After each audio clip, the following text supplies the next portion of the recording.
Welcome back for another Starfield video. Today I'm going to show you how to build the USS Enterprise from Star Trek. This build comes from SP7R on Reddit, so full credit to them for putting this together. They did all the hard work and I'm here to break it down for you into a super simple to follow guide.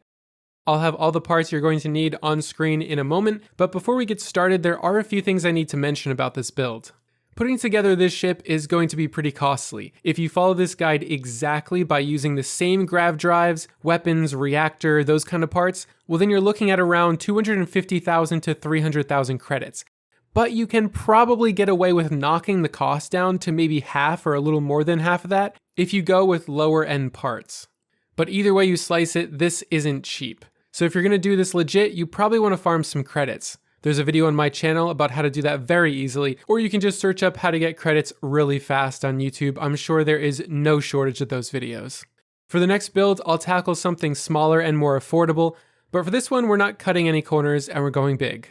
I've listed all the parts you're going to need for this, or at least I sure hope I did, because there was a lot to keep track of. And just so you're aware, some of the parts require you to level up your starship design skill to level 3 and 4, as you can see here, and one of the parts requires a piloting level of 3.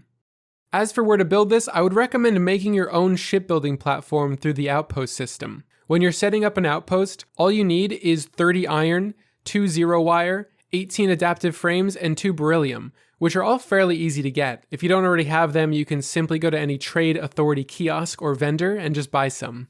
Once you build this giant landing pad, you can access the shipbuilding menu from the terminal located on top of it. And this has most of the parts from all of the vendors around the game. It won't have everything, sadly, I really wish it did, but this should get you about 95% of the way there, assuming you've upgraded those skills I mentioned earlier. While building this, the only 2 parts I wasn't able to add from my outpost were the C4 bridge cabin and the SAE 5550 engines. For the cabin, I had to travel to New Homestead on Titan and talk to the ship technician there, and for the engines, I had to visit the Stroud Eklund showroom on Neon. It gets a little tricky to add those parts into the build because the engine and cockpit are kind of crucial to be able to fly, so I put together a list of temporary parts you'll need in order to get your ship into space and over to those locations. Those 2 parts are some of the very last ones you add to the build, so when the ship is complete, I'll show you how to add those temporary parts and explain how to solve any issues that might arise with your build. So I've broken this build into 5 different sections, 5 steps, kind of treating it like a Lego build, and I'll make sure to have the chapters on this video so you can skip between them easily. Hopefully that makes it a little bit easier to understand and follow. I'll throw on some music in the background while the build continues, and I'll catch back up with you guys when it's time to talk about how we're going to use those temporary parts.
So now that the build is complete, we're going to backtrack just a tiny bit by removing the two Stroud caps and the Docker, because you'll have to use the temporary White Dwarf engines here to be able to fly to get the new engines and cabin. Yeah, I know it's a little stupid that you have to do that. Hopefully there's a mod in the future that fixes that.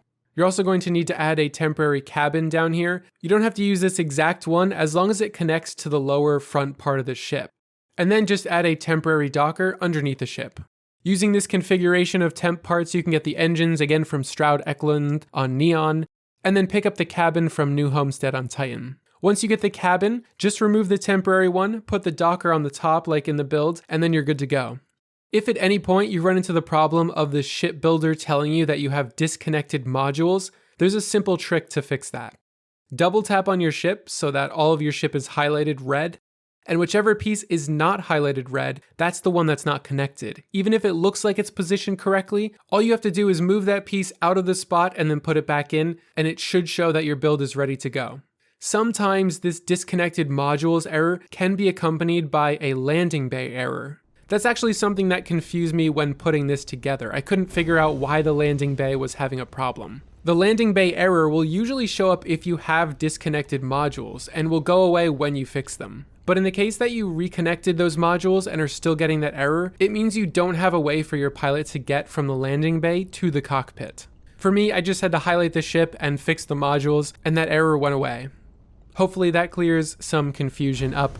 Anyway, that is it for the build. I hope you have a good time building this one, and if you have any questions, feel free to ask away in the comments and check out my other Starfield guides for more helpful videos.